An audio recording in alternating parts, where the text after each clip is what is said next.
আজকে একটা নতুন জিনিস ট্রাই করব আর জিনিসটা হচ্ছে ইলিশ মাছের আচার।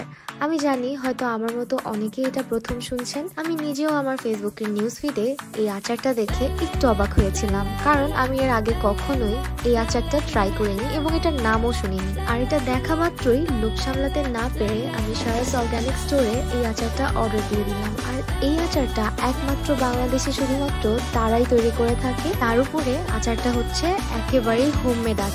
আমি সারাটা দিন মনে হয় ওয়েট করেছিলাম যে আমি কখন এই আচারটা ট্রাই করবো। খিচুড়ির সাথে অল্প একটু মেখে মুখে দেওয়ার পর মনে হলো যে এরকম খাবার আমি এর আগে আসলেই ট্রাই করিনি। অনেকের কাছে এটা মনে হতে পারে যে সর্ষে ইলিশের মতোই লাগবে হয়তো, বাট একেবারেই না, এটা সর্ষে ইলিশের থেকেও অনেক মজা। আচারটাতে এই যে ছোট্ট ছোট্ট টুকরাগুলা, এগুলা মনে হচ্ছে ইলিশ মাছটা একদম মুচমুচে করে ভেজে দেওয়া হয়েছে। আর সবচেয়ে ইন্টারেস্টিং পার্ট হচ্ছে এখানে কাঁটা বাছাবাছির কোনো ভেজাল নেই।